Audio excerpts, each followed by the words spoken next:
Hello and welcome to Whisky.com, where fine spirits meet. And today I'm here in a maturation warehouse. And if you know these tall wooden casks, then you know it's a wine storage area. It's for maturing wine. But it's out of function. These casks are actually empty and they're really, really old. And yeah, they used to be filled with fresh wine and then they matured and filled into bottles and stored and sold. But that's long gone. Today it is the warehouse for the Seven Seals whiskey. And what is the Seven Seals whiskey? Yeah, that is a really good question because the Seven Seals stand for secrecy. And that means the production, the process is secret. But we do know a bit about the process. The process is about fastening the process. The guy who invented it, a big inventor called Dr. Dolf Stockhausen, he's a very rich man because of his inventions. He got really into the detail of what makes a whiskey mature. And through that, he developed a process. And that process is, first of all, secret. And second of all, it makes it faster, so more economical, and also more ecological. How it's being more ecological, we're going to find out in a tasting and an interview with a guy from Seven Seals. And we're going to do that back there and have these whiskeys. So let's get to the bottom of the secret. I'm standing here with Oliver Schneider. You're with the marketing of Seven Seals, and you're a whiskey enthusiast, but you came into the whiskey business with kind of a food pairing with cigars and whiskey. So thank you very much for having us here. Thank you that you are here. Yes, for explanation, I worked almost 15 years in the cigar business. And how you know if you smoke a good cigar, you need or you like to have a good drink with it. And we asked us what kind of spirit we should have and should take, because I wanted to have for my cigars the absolutely good spirit for it. It's like a cheese and a good red wine. You can drink with every cheese a red wine, but if you find the good red wine for the good cheese, then it's an explosion in your mouth. And that's what we wanted to do, exactly the same, but with cigar. And whiskey is the best product to get there.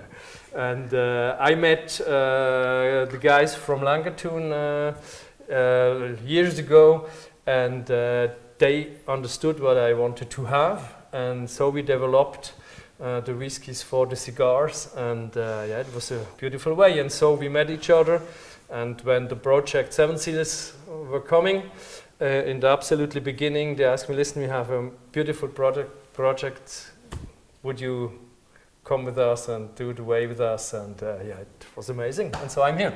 Oh, okay, so I've done already food pairings with chocolate and cigars. That sounds really amazing that you can have a smoke with a whiskey together. Is when you do these pairings, do you always go with the smoky whiskey? No, absolutely not. Because the interesting thing is,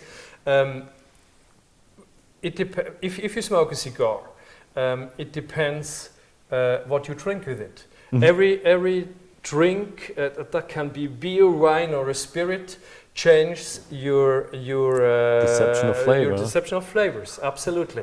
And then you have another point is you can smoke a cigar with a whiskey, means that you put the whiskey in front of and by side you smoke a cigar, or you can smoke your cigar and you put beside a whiskey or a spirit, and so it changes the perception and the flower inside, and it brings, for example, if you have a strong cigar, of course, if you take a smooth whiskey, then he stays by side. But if you find the absolutely right level of the strength or even smokiness of the whiskey, then this both together gives something smooth and incredible and good in your mouth, and that's the goal. Okay. So the 7 seals, I've already went into 7 seals. Means it comes from the book with 7 seals. How did you come up with the name? With the name, always is the story of in the beginning of the inventor, if you want, and the inventor, the man who had the idea is Dr. Dolf Stockhausen. He was inventor in his whole life. He had all the time good ideas, and he was a whiskey crack for decades. So his big dream was to have once bring out his own whiskey. But years are gone, and he has a several age, over 70 years, and he still wanted to realize his dream.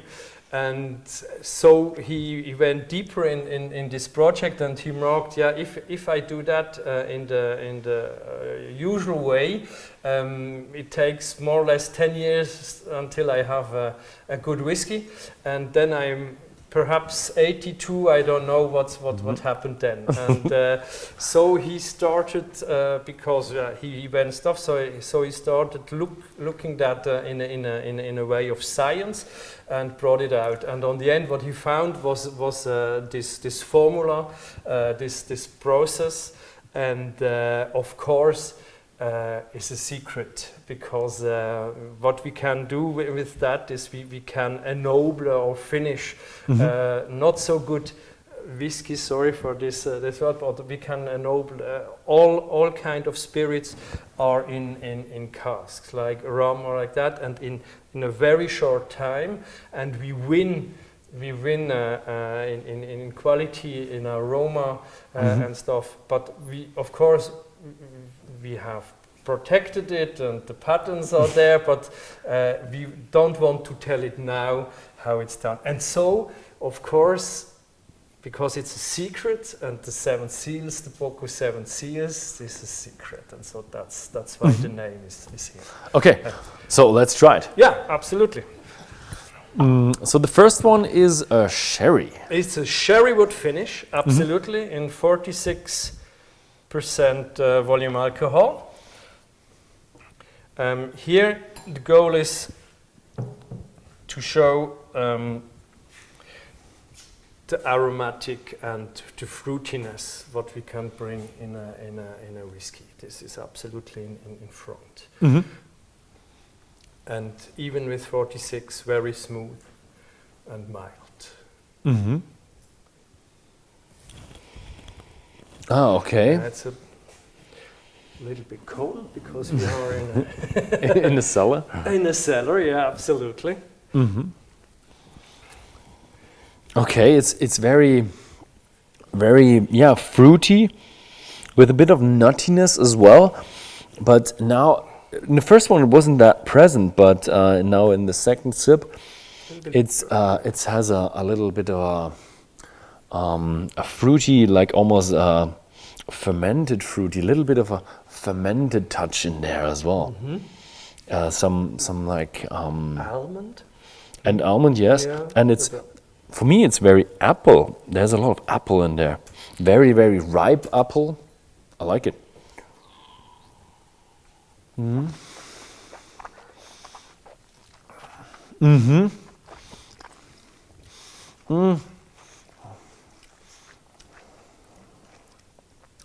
get your stuff from Langatun.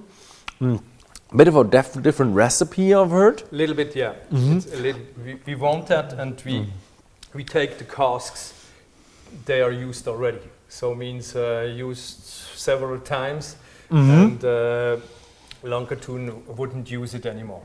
So this is the goal. Compared to the Langatun, it's a different kind of smooth. Well, Langatun was more of a creamy smooth. This is more of a velvety smooth, a silky smooth.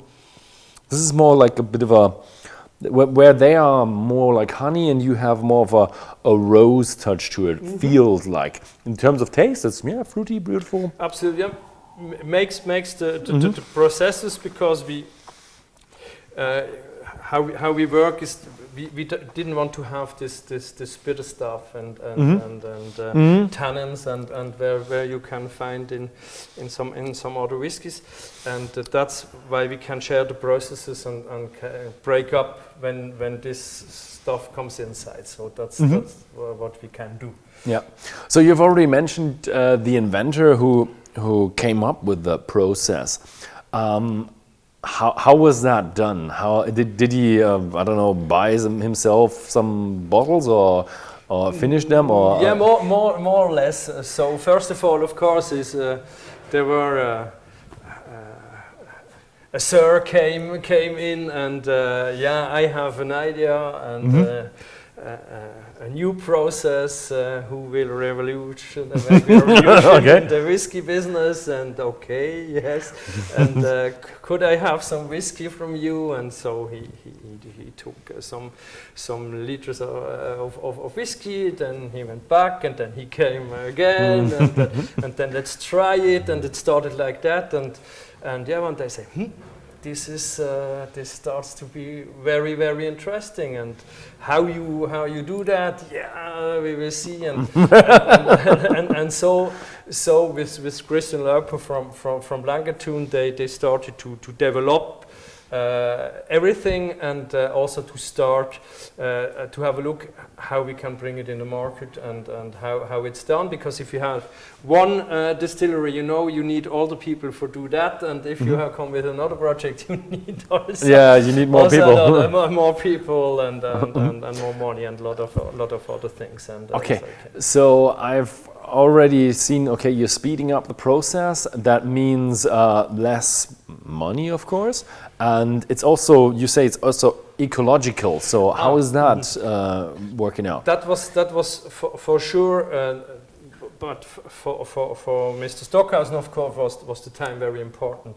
But also the ecological process, like for us, because what is the goal?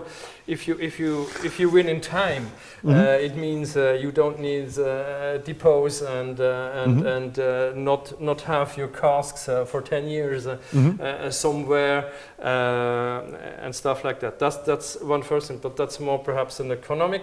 Ecological is if you know that we have much more distilleries in the world than before. So everybody needs quality casks, and there are not so many quality casks. That's one. And if you want to produce all these casks, it means there are forests are going to go. So we need much more wood in our process. So if you take the cask, what there's 2-3 millimeters of touching the spirit, and this is what works with the spirit. So why you need the rest? So you're using the resources that are available much more efficiently. We can say it like that. Yes. Okay. Yes. Yeah. So let's try the next one. Yeah. So we went with a sherry now, and now we go to a port. Portwood finish. Yes, absolutely. Also 46 volume. We'll see it's different than the sherry, and perhaps what we want to show here is that it's also fruitiness shall be in front, but behind a little bit of smokiness. There's a smokiness in there? Yes, but very smooth. Very smooth, very little smokiness. Very little smokiness, exactly. If you want to say it's perhaps about 10 ppm. It's very smooth, but shall show also the people, perhaps they don't like too much smokiness in the whiskey, that it can be, if it's very smooth and very round, that it can be nice to drink. Yeah, it does have a little smokiness, a smidge of smokiness in there. And that's always the smokiness. It doesn't create a chocolate flavor, but it has that little remembrance of chocolate. For this one, it's not the bittersweet chocolate. No. But for me, it's a little bit of a milky chocolate, like a cacao, like a milk chocolate, like a chocolate milk mix. And perhaps less almond, more nutty. Yes, yes, A and little bit more in this direction. and it's it's wonderful. It does have fruitiness as well.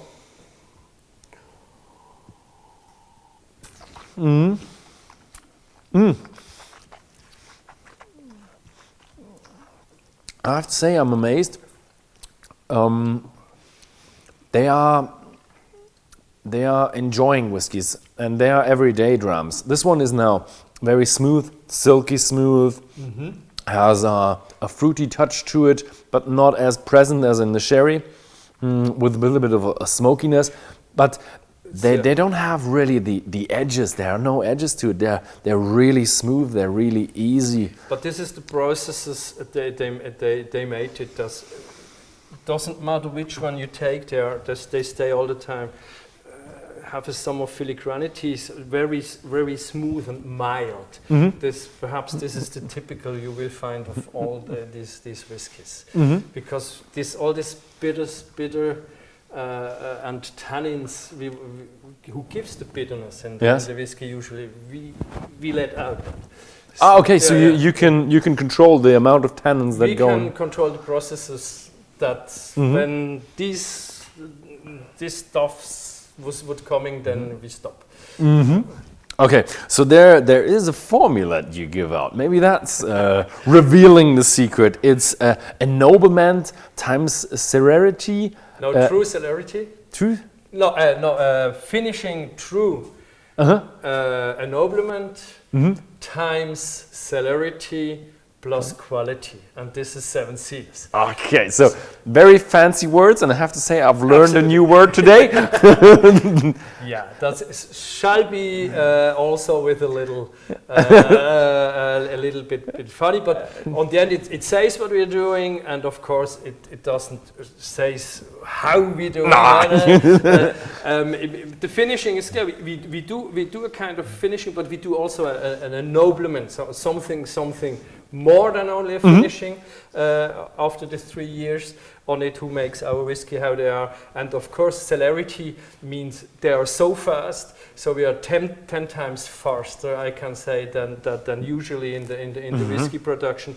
And of this of course comes absolutely quality from A to B to Z, and this gives our whiskey. So that's why we call it also with a little smile time-folded quality whiskey, because we fold the time. So that's why we are so fast, and so that's why we are perhaps in the. These are all whiskies. They has been 3 years in a barrel, of course, in a cask.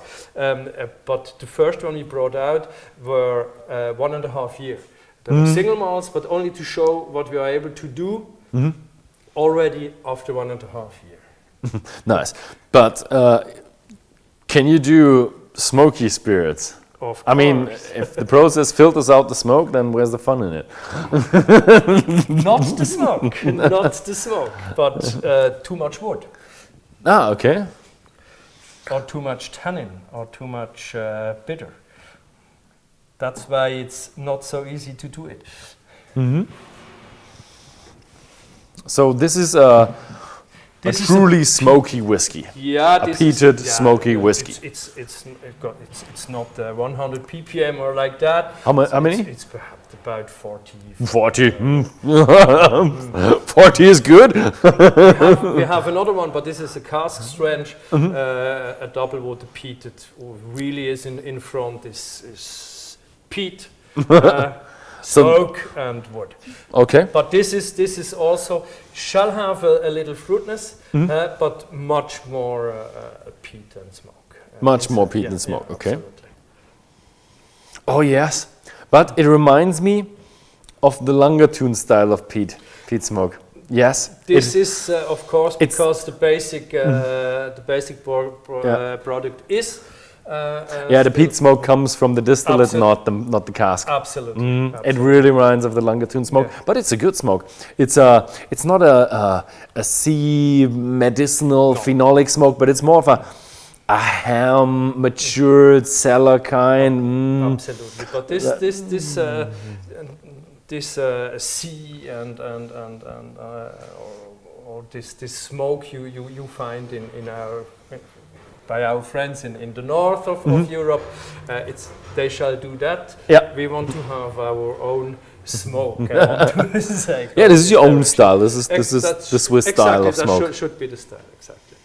Cheers. Cheers.